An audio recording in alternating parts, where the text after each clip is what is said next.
We now have the second candidate, and I'm sure you'd like to give him a warm welcome, Tim Farron. Thanks a lot.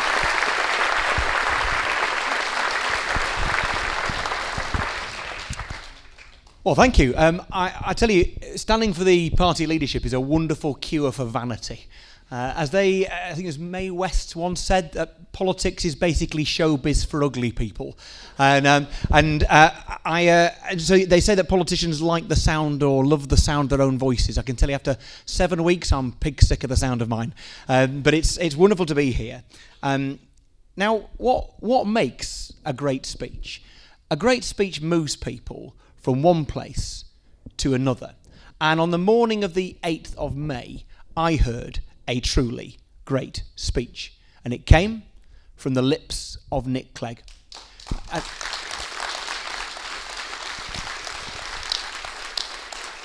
In a speech that moved millions and made a difference to so many people, it was made clear how valuable liberalism is and how utterly under threat liberalism is.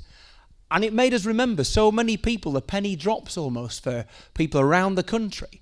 You know, £2.5 billion through pupil premium to the very schools Tories don't send their kids to. £8 billion in green energy, the kind of stuff that our former Tory partners considered as green crap. But you know what I'm most proud of? Most proud of you and most proud of Nick Clegg for? And that's the ending of the detention of the children of asylum seekers. 5,000. And I'm especially proud because you know what? Those 5,000 kids have no idea who to thank for their liberty. Nick Clegg won not a single vote for having done that, expending a vast amount of personal and political capital in so doing. And yet he did so. And that is the mark of the integrity of the man that I am still proud to call my leader. So, great speeches move people. That speech moved people. 18,000 and counting people who joined our party since that morning now. What an immense achievement. When 18,000 people have the same thought at the same time and do something about it without anybody asking them, that constitutes a phenomenon. It constitutes a movement. And you may, Norman may have done this, but I'm afraid we have to do audience participation. If you joined since the 8th of May, stick your hand up. That is the highest proportion anywhere I've been. Seriously. Well done, East Midlands. And now you may have come here and come to the party to find out what you can do for the Liberal Democrats. Don't worry, we are going to tell you. However, I want you to know what a massive difference you have made already. I'll tell you this, I went into HQ on the Tuesday after polling day, ready to put my arm around broken and demoralised people in our headquarters. Guess what? I didn't find any broken or demoralised people in headquarters. I found people utterly inspired with the adrenaline rush that you guys who just put your hands up had given them. I am massively grateful to all of you. I'm proud of you.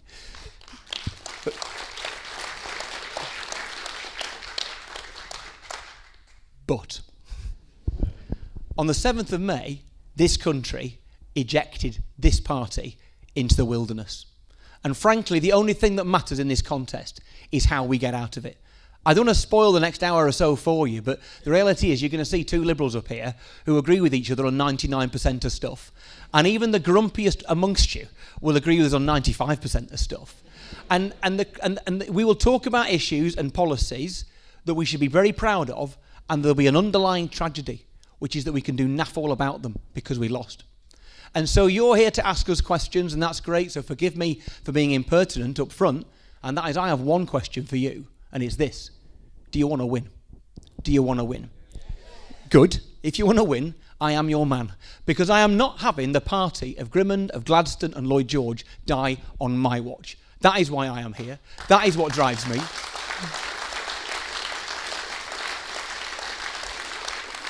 I am driven by other things as well. I mean, I got involved in politics in the first place. A whole bunch of things motivate me and motivated me. And I guess you have to look at my background. I came from a place called Preston, a few miles north of here. I was brought up by my mum, single mum, me and my little sister.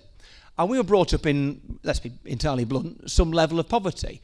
The wonderful thing, as many of you will know, about a great parent is you never knew you were in poverty until many years later on. And I remember particularly the moment when the penny dropped. And I was in my late 20s by this stage. I was washing up with my mum after my grandmother's funeral, and we discussed the fact that my grandma's wedding ring had been melted into my great-grandmother's wedding ring. And I just asked my mum, whatever happened to yours? And she said, I pawned it when you were 7 to feed you. And you think, crumbs. And then I think, how did I get out of that situation? How did I emerge from those sort of circumstances? And it occurs to me that you emerged from those circumstances because I was jammy enough to be blessed with a bloody-minded parent who never knew when she was beaten, which no wonder I ended up with you lot. But I had a happy childhood. I don't want to kind of overdo that, but I want to make the point that what strikes me and what struck me thinking back about my childhood was all the people who didn't make it out, so to speak. Many of them are mates, the people I'm still friends with, by the way. And inequality, wherever it is in this country, and however it takes shape, whether it because you're a woman earning less than a man, whether you're LGBT plus with fewer life opportunities than people who are not, whether you are a person who is not white being paid less than somebody who is, whether you're from some parts of this country with lower levels of investment, life expectancy and economic output than others, inequality is not just immoral, it is also utterly stupid. What a waste of wonderful people. What a waste of talent. And I want us to be able to say that it's not just that inequality is bad, but equality is good. It is a massive blessing to any community that can manage to achieve it. And that is what we should be focusing upon. And it strikes me in the election that we have just been through, we heard a lot about what we were against and not enough about what we were for. Maybe something about what we would do and not enough about who we are. In fact, I'd even go so far as to say that our defeat was in large part down to the fact that people didn't know who we are. And you've got to make sure that people know who you are. So look, we've got to pick issues and pick positions that tell a story about who we are. So we are the kind of people who are outward looking, generous spirited, internationalist, anti-nationalist. Therefore, we lead the opposition to our withdrawal from the European Union. We are the kind of people who believe that nothing robs you of your liberty and your freedom more than poverty and poor housing. Therefore, we will fight to the death Cameron's attempt to sell off housing association properties.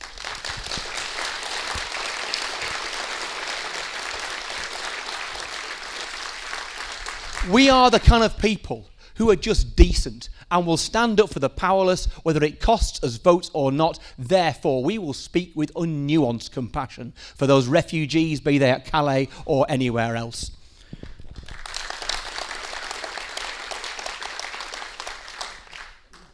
I want Britain to know who we are. If you elect me our leader, Britain will know who we are and Britain will like it. It's so important that people get that sense, but when all said and done, our survival as a party rests upon people having a sense of who we are. Otherwise, why would you give your time, let alone your vote, for this movement? Now, there are many of you here who've been members of the party for longer than 2 months, somewhat longer in some cases. And those people will know that this is not our first near-death experience. And that should give us some hope, and it should also fill us with some level of trepidation. Because the comebacks that we've achieved under Joe Grimman, David Steele, Paddy Ashdown over the years, those things, they happened, they should give us hope that we could do it again. But they didn't happen by accident. There was nothing certain that those things would ever happen.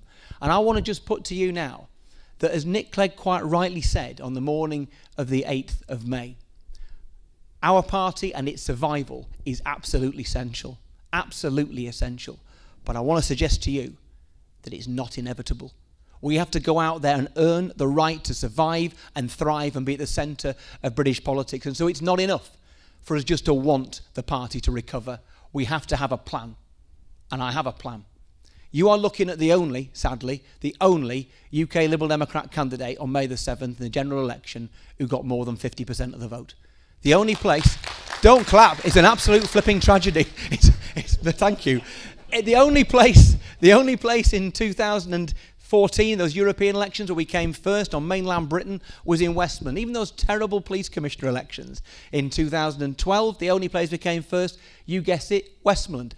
And one of the reasons that is the case is because we've built a fearsome election winning machine, 2,000 volunteers in one constituency, and it's about an understanding that winning elections is about three things. It's about infrastructure, which means human beings, basically, a set of volunteers who are absolutely up for it. Secondly, it's about having a clear message that people like and will believe in, a sense of who you are. And thirdly, it's about inspiration of the people who work for you and the people who may vote for you. And I want to make sure we build that kind of infrastructure, that kind of message and that kind of inspiration right across the country. So I've talked a little bit about why I do this, what I want to achieve and how I might achieve it. So just in the final moment or two, I just want to reflect that sometimes you find that things are put in perspective, don't you? And the devastation of election night, and it was an absolute devastation, even that gets put into perspective by 2-3 weeks later, the death of Charles Kennedy.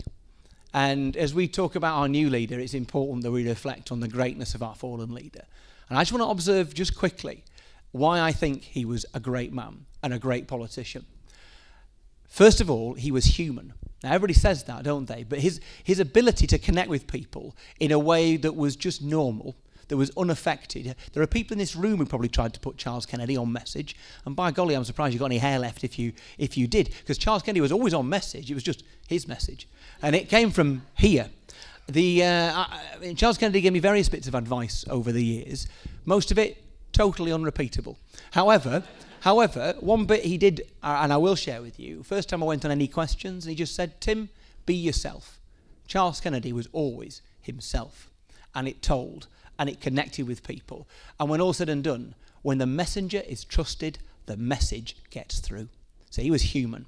Second, he was principled. It is dead easy from the vantage point of 2015 to think that our opposition to the Iraq war in 2003 was a piece of cake and an obvious political decision. It jolly well wasn't. When you see the whole of Parliament by the Liberal Democrats utterly lined up against Charles Kennedy, calling him a traitor for speaking out against that illegal and immoral and counterproductive war. When you see the Murdoch press superimposing Charles's face on a rattlesnake, saying this is the slippery, treacherous Charles Kennedy, Charlie Chamberlain, as they call him, the appeaser of Saddam Hussein, then you realise what backbone it took for Charles Kennedy to stand up against the mass ranks of the establishment and to fight his corner. That man was principled, and I am so proud of him. Human, principled. The third thing, effective. This is the man who led us to our best result since the days of Lloyd George. And here is the rub. Here's my suggestion. Human, principled, effective. I want to argue that those three things are connected. Those three things are linked to one another. You see, we've just gone through an election where the bad guys were better, where the bad guys were more organised, where the bad guys had the best messages and delivered it better. I want to argue to you today that Charles Kennedy is the proof that the good guys can be better and the good guys can win. And I am sick of being right and losing elections.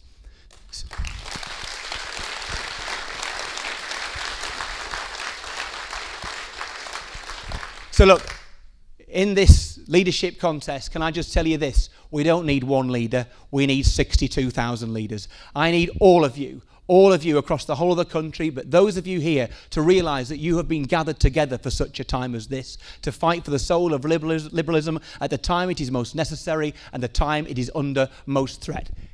Let me tell you this, if you elect me as your leader, your feet will hurt so much you will never have delivered so many leaflets. Your bank balances will hurt, you will never have donated so much money. Your shoulders will hurt, you will never have put up quite so many stake boards. But your faces will ache from the mile-wide grin you will have when we win again. Thank you.